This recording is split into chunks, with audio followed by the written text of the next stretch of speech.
रोटी कपड़ा और मकान आज चुनावी नारा है, लेकिन ये तथाकथित लोकतंत्र शुरू होने से पहले, दशकों पहले संत गाड़के आपके लिए कपड़ा मांगते थे, आपके लिए खाना मांगते थे और आपके सर पर एक आसरा मांगते थे।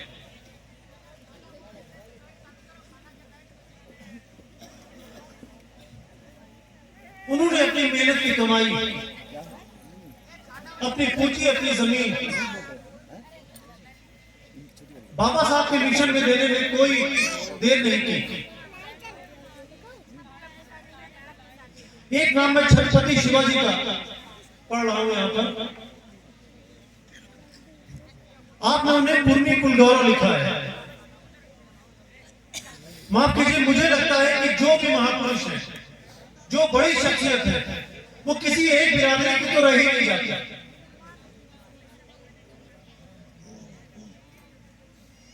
उनकी लड़ाई औरंगजेब से नहीं, आताई हमलावरों से थी, ताकतवर से थी। और इस लड़ाई में उन्होंने अपने स्वाभिमान से समझौता नहीं किया। मुगल साम्राज्य की नाक के नीचे उन्होंने अपने वंश की स्थापना की, जो सालों साल चला। इसी कड़ी में बातें अगर हम नामों से होते हुए उस शख्सियत की तरफ आए जिसने मुझे और आपको यहां खड़े होकर बोलने का अधिकार दिया, जिनके लिखे हुए संविधान के दम पर आप किसी की भी आंख में आंख डालकर बात कर सकते हैं।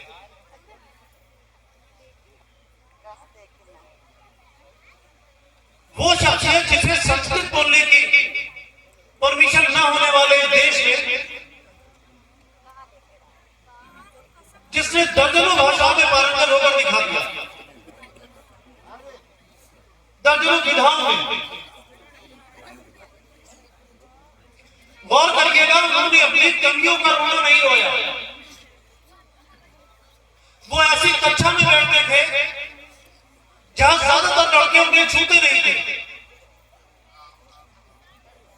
वो अपने क्लासमेटों, अपने पड़ोसियों के यहां खाना पीना नहीं खा सकते थे, लेकिन उन्होंने मेहनत से अपने को उस मुकाम पर ले जाकर खड़ा किया जहां पर उनके पड़ोसी, उनके क्लासमेटों तथा कथित मालिका उन्हें छूने में, उन्हें अपना कहने में फख्र महसूस करने लगे। यहां से मेरी बात शुरू होती है।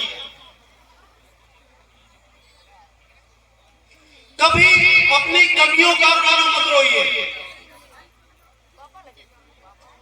आपके पास बच्चे की फीस देने के पैसे नहीं है, तो ऐसे लाखों लोग हमारे देश में और देश के बाहर हैं जो आपसे खराब पोजीशन में थे और बहुत बड़े आदमी बने। आपके पास कोई पढ़ाने वाला नहीं है, ये आपके पास पढ़ने के माध्यम नहीं है,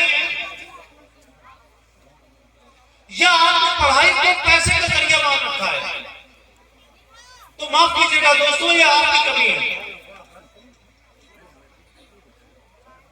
अगर आपको लगता है कि आपका बेटा या बेटी पढ़ लिख कर 1,50,000 रुपए महीने की जॉब ढूंढ ले और तब आप उसे कामयाब मानेंगे, तो आप गलत हैं। पढ़ाई वो चीज होती है जो आपकी आंख खोलती है, आपका नजरिया साफ करती है। आप पढ़ लिख कर खेती भी करते हैं तो दूसरों से अलग तरीके से करेंगे। दुनिया में सारे लोग टॉप की नौकरी नहीं कर सकते, दुनिया के सारे लोग कामयाब बिजनेसमैन नहीं बन सकते, लेकिन दुनिया के सारे लोगों का नजरिया तो खुला हो सकता है ना।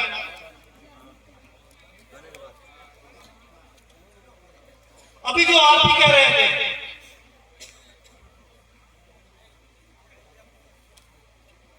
संत गाडगे ने शराब के खिलाफ अपना जीवन दिया।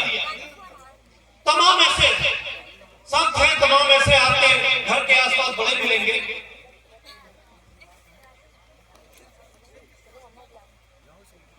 इन सब चीजों की, इन सब लतों की, इन पर उड़ने वाली आपकी जो कमाई है, उससे बच्चे का दूध आ सकता है।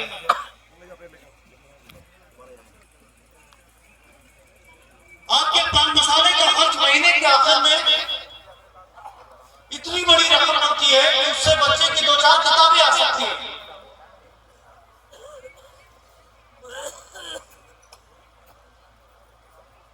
पुरुष से महापुरुष बनने का सफर सिर्फ इसी बात से तय होता है कि आपकी जबान में और आपके अमल में कोई अंतर न रह जाए। ये कतई न सोचिएगा कि आप बाराबंकी डिस्ट्रिक्ट हेडक्वार्टर से 40 किलोमीटर दूर बैठकर अपने बच्चे को बड़ा आदमी नहीं बना सकते।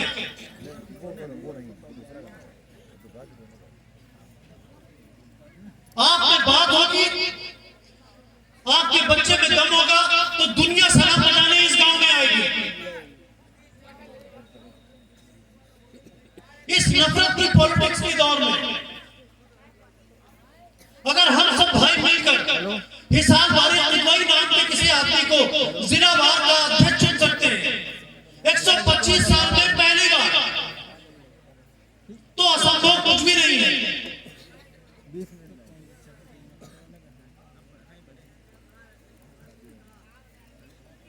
मुझे आपकी तरफ से जब यहां आने का न्योता मिला, पूरा दिन हम लोग शिवरात्रि के भंडारों में और दूसरी मसरूफियत में थे, लेकिन मुझे ये सोचकर अच्छा लग रहा था कि शाम को उन लोगों से वाबस्ता होगा, उनसे मेरी बातचीत होगी जो वाकई सही बात सामने आए। वरना आजकल का दौर है जिस स्टेज पर जितनी भी भड़काऊ बात बनी है उनकी तालियां बजती हैं।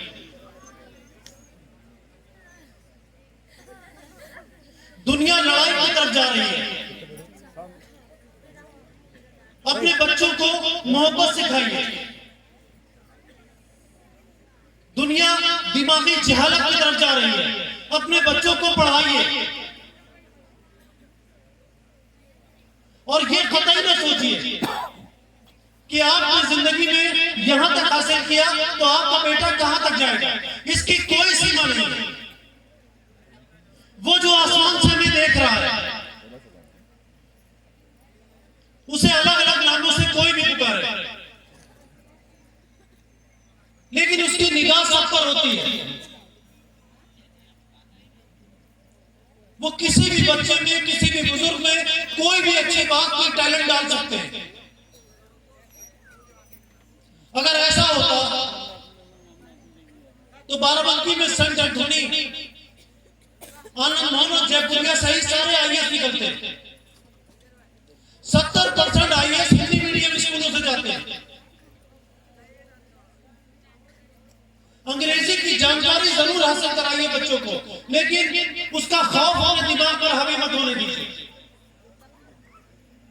जो बच्चे पढ़ लिखते हैं, मैं देख रहा हूं कम टीनेजर्स या बहुत है, उनसे जरूर कहूंगा कि पढ़ने लिखने के बाद अहंकार में मत आइए। पढ़ाई वो होती है जो आपको झुकना सिखाती है। विनम्र बनिए और आपके बगल में जो भी बड़ा बूढ़ा, कोई बच्चा छोटा जो भी हो, जो सीखना चाहे तो जो आप सीख चुके हैं वो उसे सिखाइए। एक बाबा साहब ने दुनिया बदल दी, अपने अंदर के बाबा साहब को जिंदा करेंगे। और जो वर्तमान चल रहा है इसकी कमियों को इतिहास बना दीजिए। अगर आप ये नहीं करते तो इस तरह के लेक्चर सुनना, उस पर संजीदगी से सर हिलाना, उस पर ताली बजाने से कोई मतलब नहीं हासिल होता। मुझे बहुत अच्छा लगेगा बाद, कुछ सालों बाद जब यहाँ से आऊंगा या यहाँ नहीं आऊंगा और बाराबंकी में बैठकर कोई खबर पढ़ूंगा और उसमें नैरवल के किसी बच्चे की, किसी बुजुर्ग की, किसी जवान की कोई बहुत बड़ी उपलब्धि लिखी होगी कि उसने नई तरह से कोई खेती की या उसने कोई आविष्कार किया या उसने पढ़ लिख कर कोई कंपटीशन बीट किया, तब मुझे खुशी होगी। इस बात का शुक्र अदा करूंगा अल्लाह से कि मैं आपके बीच में गया था और जिस बच्चे ने वो उपलब्धि हासिल की है, हाँ मैं उसे जानता हूं। तो महापुरुषों को सुनिए, बाकायदा सुनिए, लेकिन उन्हें समझिए, अपने जीवन में उतारिए। मैं अपनी बात किसी की 4 लाइनों से खत्म करूंगा। मैं बहुत ही कट्टर सोच का आदमी नहीं हूं। मुझे बचपन से अपने घर में यही बताया गया, हम लोग बासा शरीफ है गांव है, वहां के रहने वाले हैं, कुछ नहीं। मेरे फादर ने, मेरी मदर टीचर थी, उन्होंने हमेशा यही बताया कि जो इज्जत से बात करे वो तुम्हारा अपना, और जो अपना इज्जत न दे उससे सिर्फ सलाम करो और दूर का वास्ता रखो।